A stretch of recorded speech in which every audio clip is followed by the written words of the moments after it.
Hey guys, it's Katie, and I'm here today to talk about all of the books that I got for my birthday. Surprisingly, I actually ended up getting a lot because some I got for myself, and then I got quite a few for gifts actually. So the way I'm going to do this is I'm going to talk about all the things that I got for myself first, get that out of the way, and then I will get into the things that were sent to me or that I got from family members. So the first book that I got for myself is The Priory of the Orange Tree by Samantha Shannon. I have been wanting to read this since I heard about it last year sometime, and I'm so excited that I finally got it. Basically, if you don't know what it's about, it's like a giant tome that follows dragons and all of these different like lore surrounding dragons, whether it's from the east and the west, and just kind of how each ties together and how they like interact with each other, I guess. But then it also apparently has like queer representation, and I'm just really excited to get into reading that at some point. Probably won't be this year, unfortunately, because I have quite a few large tomes to get through before the end of the year, and I won't be able to do anything until August. It's a situation. It's fine.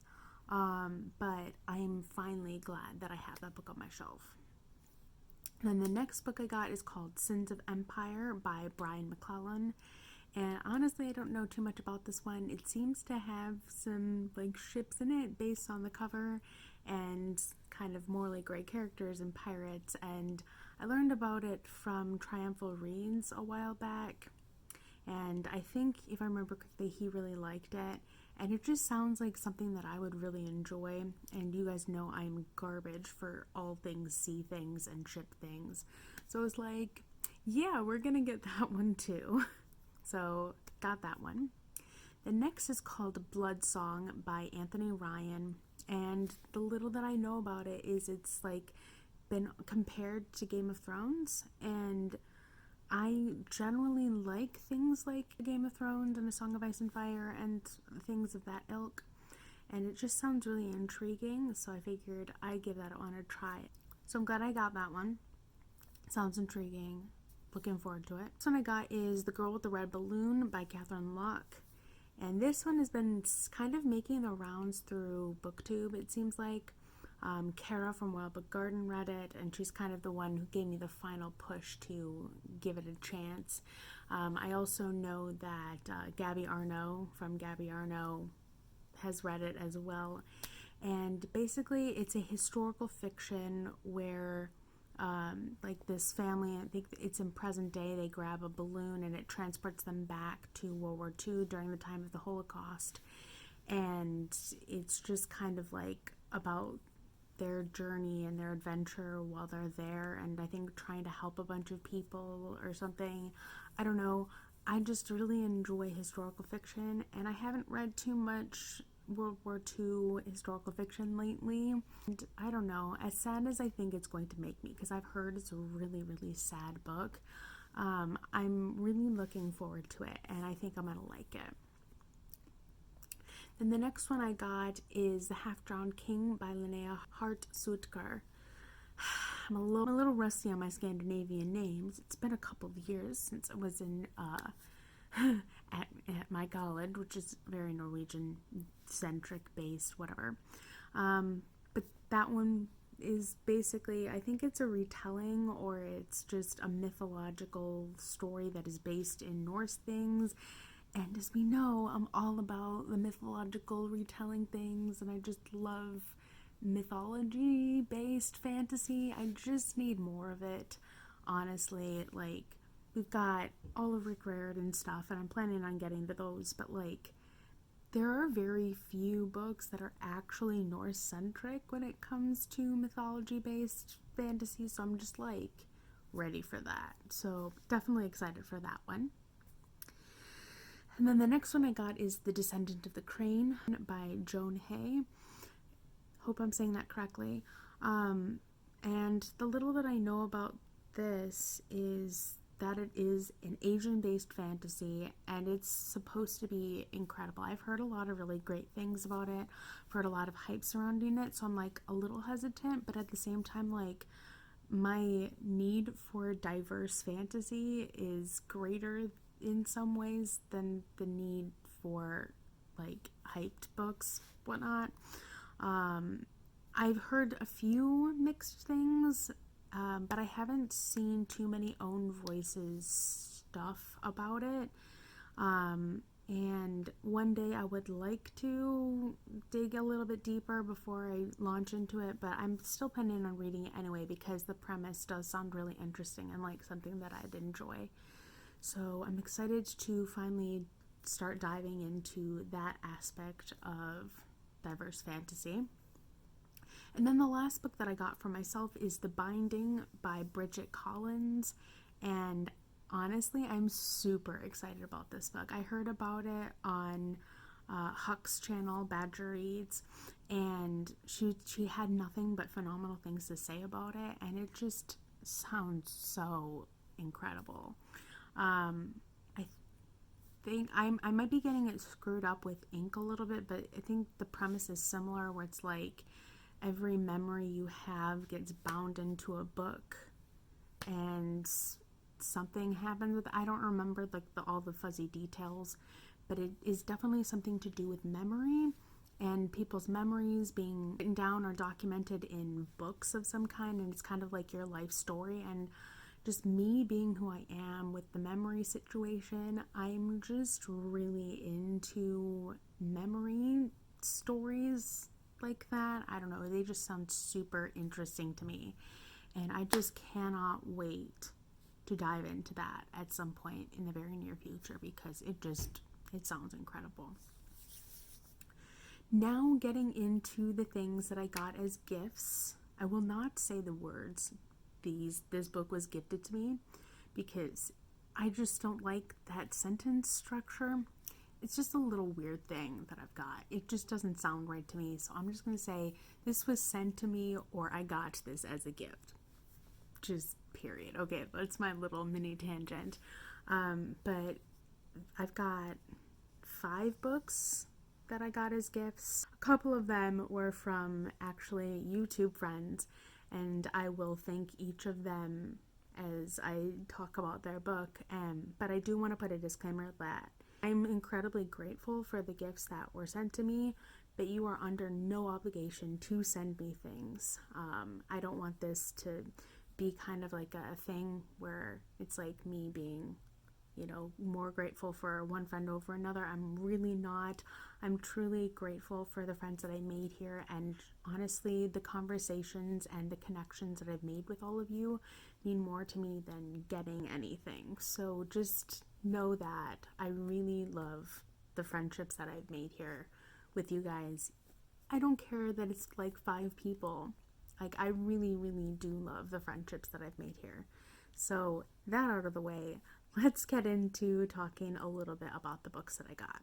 So the first book I got is An Assassin's Guide to Love and Treason by Virginia Becker, and this was given to me by Kara from Wild Book Garden.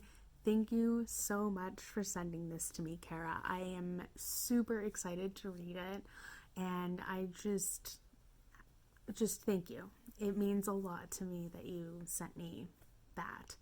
And basically my understanding is this takes place during, I think, Shakespearean times, and there's a lot of interesting aspects to do with gender and I think sexuality, as well as has Shakespearean elements, and there's some shenanigans going on with the monarchy, I think.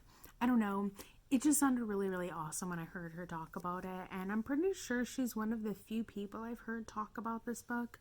But honestly, I'm super excited to launch into that at one point, and I'm definitely 100% looking forward to reading it at one point. So thank you again, Kara. And then the next 3 books I have in physical copy, actually, and they were sent to me by Vendi from Caught Between Pages. So, first of all, Vendi, I adore you. You know that. I love you so much. Second of all, thank you so incredibly much for sending all of these books to me. it means the absolute world to me that you would think of me and that you would send me, first of all, not only one book, but 3. That's insane. But thank you so much.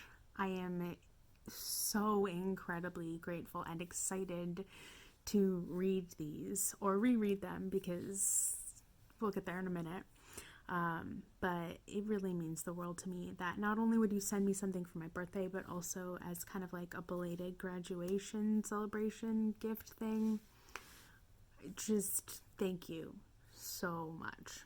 So now that I've gotten that out of the way, the first book that I'm going to talk to you guys about today is The Scorpio Races by Maggie Stiefvater. Let me show you that absolutely stunning cover. Like, it's gorgeous. All the covers, books that Vendy got me are stunning, and the camera does not do them justice. But my understanding of this book is that is it a dystopian society or just another fantastical world? I'm not sure, but it takes place on this island, I think, where there is an annual race called the Scorpio Races, and these horses come out of the sea and they race every year, and they pretty much only have male riders. Well, this is going to be the first year that we have a female rider. She's grown up watching all of the races, and she wants to race so badly. And I think this is just kind of about her story and kind of what happens, because this race is no joke. Like, people die and have been killed, and it's just not something you take on lightly. So I'm really, really excited to get to this one. I absolutely love everything to do with horses. I was a horse kid. I was also a dragon kid, an Egyptian kid, just a mythology kid. Like, I went through phases, but my horse phase was definitely one that lasted in some ways the longest, because I'm still not over that phase. I like to ride when I get a chance, which is not as often as as I'd like these days. But I'm super, super excited to get into this one because it sounds like so much fun. The second book that Vendy got me is The Battles of Tolkien by David Day. And this is just kind of a book that details Tolkien's, I think, historical background about the battles that he wrote in his Middle-earth universe. And honestly, I am just living for that, right? Okay, so medievalist and ancient historian kind of a person. Plus, I adore Tolkien with my whole soul. So, I mean, yes, please. But also, I want to take a second to show you this book because it is one of the most stunning things I have ever seen. So, if you can't tell, it's a flexi bound, and it's got these inlaid kind of pictures in them. It's also got some on the back. Like, even the words are kind of like carved into it. And then you open it, and it's like all of these pictures, and it's on like ancient like paper, and I just love it so much. It's got maps and things, and I'm in awe of this book. It is stunning. It's gorgeous. It's one of my new favorite things in the whole world. And from now on, if I ever get a physical book, like, you guys know I live and breathe for paperbacks, particularly trade paperbacks, but like, I think I'm gonna only want flexi-bounds now because they're just that gorgeous. Like, if I can get a flexi-bound, like, I would, because I love this. Like, it's sturdy, and it's still flexible. Like, so it's got the best of both worlds between a hardback and a paperback. And, like, why don't they make more books like this? Please, because I would just be down. So yeah, I'm just fawning over how much I love this book, and the camera, as I said, does not do it justice, honestly, but I am madly, madly in love with this, and I can't wait to read it and crack it open and just to die while reading it. It's going to be a great time. Great. And then the last book Vendy sent me is actually one I got for myself, that I actually pre-ordered it on ebook, But I loved it so much that I wanted it in the physical form, and Fendi was kind enough to pick it off my list and send it to me. And that is Red, White, and Royal Blue by Casey McQuiston. Y'all. And if you know me, you know I don't use that word, but like, y'all, read this book, okay? Like, I do not have proper coherency to express how much I adored this book. So, I mean, I have already read it, but I'm going to reread it at least 500 times. I loved it so much. But I should probably just tell you a little bit about what it's about. So, and then like maybe a little bit of my story that I didn't include in my review, but I included in my description. And I'll link that up above because I think that has already gone up by the time this will go up. Basically, this takes place in an alternate universe if a woman were to have won the 2016 election, and she has two young children, Alex and June. Primarily follows Alex and kind of his sworn enemy, who just so happens to be the Prince of England. Alex has to go over to England to go to Henry's brother's wedding, and the two of them cause an international scandal. Surprise! It's a great time. And in order to kind of keep up appearances, and especially since Alex's mom is up for re-election soon, they have to form a fake friendship. And ultimately, their friendship forms into a real friendship, and then it ultimately goes to sexual attraction, and then ultimately romantic attraction, and all kinds of love things happen. But also, after they get together, it starts to explore like what being in a high profile relationship is like, and all of the stakes that these boys have to go through in order to kind of be together. But it also has a lot of politics. I know a lot of people who go into this expecting it to not, just to be a light, fluffy contemporary. It is definitely not. It has a lot of politics in it. Because not only is Alex like literally in his mother's campaign, but also just the politics across the pond in England that Henry has to deal with. It's detailed quite well. There's also a lot of queer history in this. Alex has a wonderful, beautiful, like, realization moment that really, really resonated with me.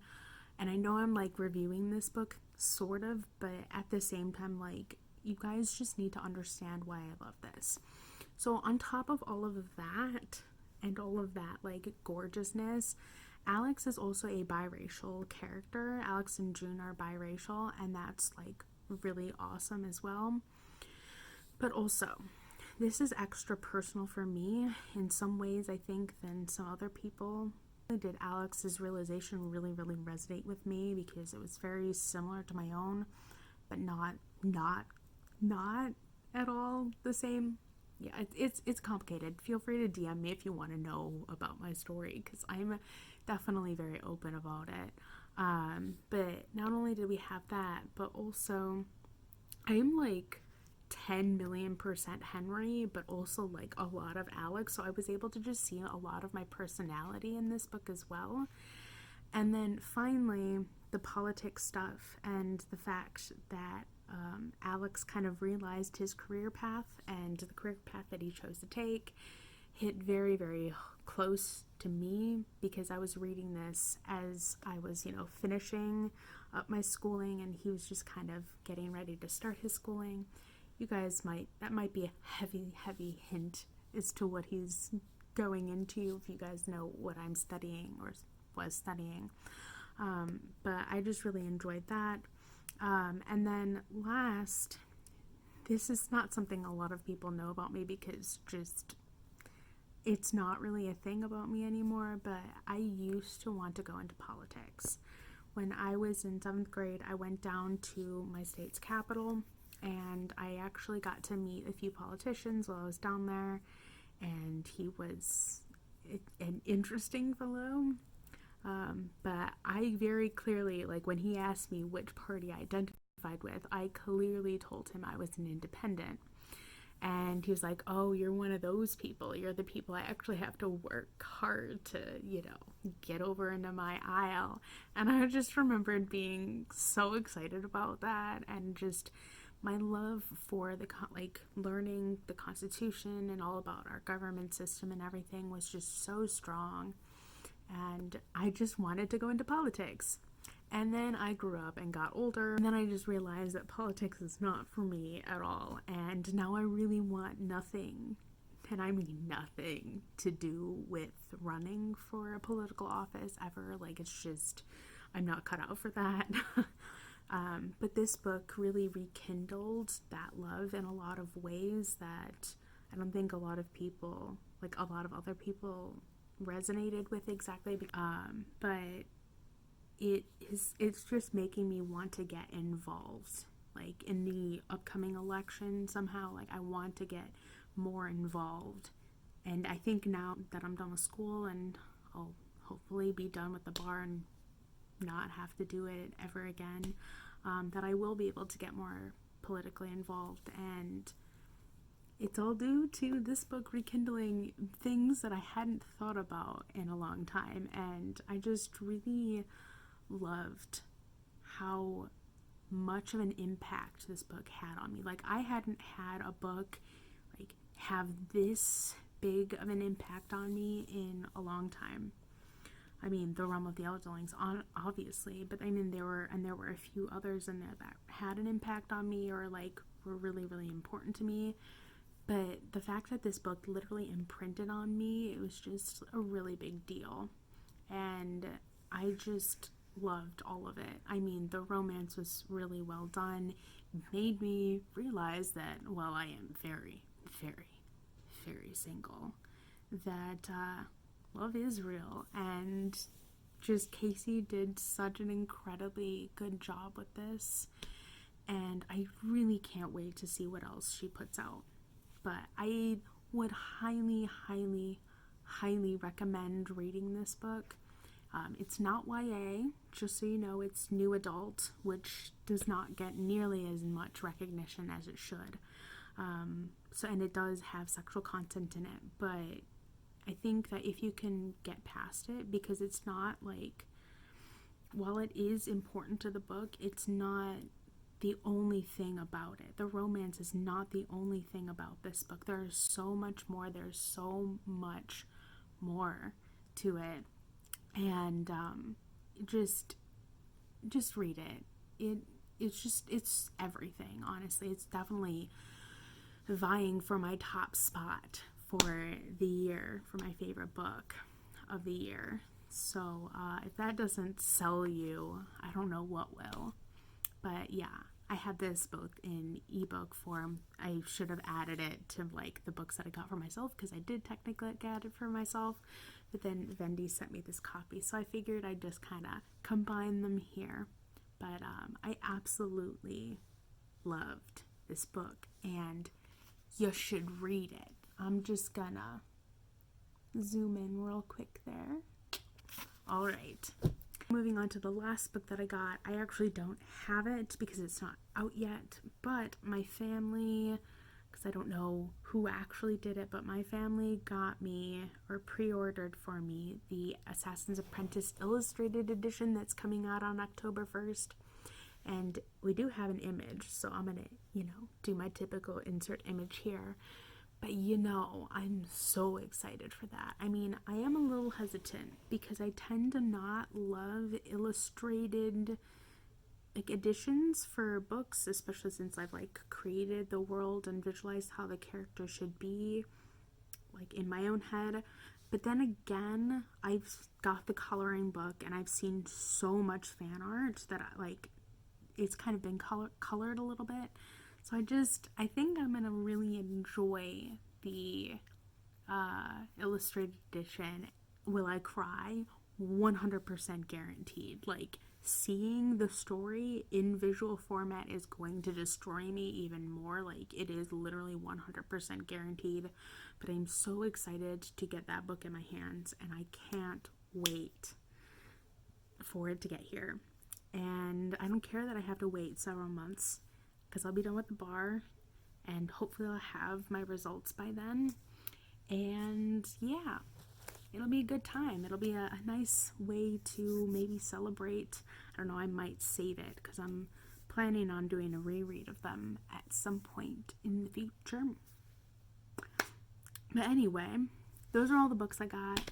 As for a general brief life update, so you guys know that I'm like sort of okay, it's been a rough time these last couple of weeks. I'm neck deep in bar prep right now, and I've been going through a lot of other life changes as well. I don't know, just a lot of things have been happening. Some positive, some not so sure. I've been trying to take care of myself as best as I can, but during this period it's a little bit tough because I have to be studying, I have to stay on schedule, but I do try to do some things a little bit here and there. But yeah, it has been rough, and I expect it to be rough until I am done, and just hope that I never have to go through this again, because I do not want to go through this again. It doesn't help that for me the exam is 4 days instead of 2 days because of my disability. General life update, things are going okay, but I have been going through some rough stuff, and yeah. So that's about all I've got for you guys today. I hope you enjoyed seeing all the things that I got for my birthday, and thank you once again to both Kara and Vendi for sending me things. Thank you also to all of you guys who reached out and actually wished me a happy birthday. That means so much more to me than you guys realize or know. I can't express how much that means to me. But other than that, you guys know the drill. I have my social media links down below. I have a Twitter and a Goodreads. My Twitter is @ASeaOfTomes, which is the same as my handle here. And currently the one and only thing that I actually am checking during this super stressful bar period hiatus thing are my DMs. So if you want to go DM me and chat with me periodically, I do have a few hours in the day that I check those. Usually when I'm on the train, going and coming. But going, you guys are probably not awake because I wake up at the crack of dawn. But on the way back, feel free to message me. I've also got my Goodreads down below. You guys can go follow me over there and see what I'm reading and follow my progress and see my general thoughts on things before I come and scream at you about them over here. And I also have my ships and fandoms page down below because a couple of people expressed interest in that, so I figured I'd just put that there because I update that more than I'm able to update you guys on that here. But other than that, I'll catch you later with another video for you guys again soon. Bye!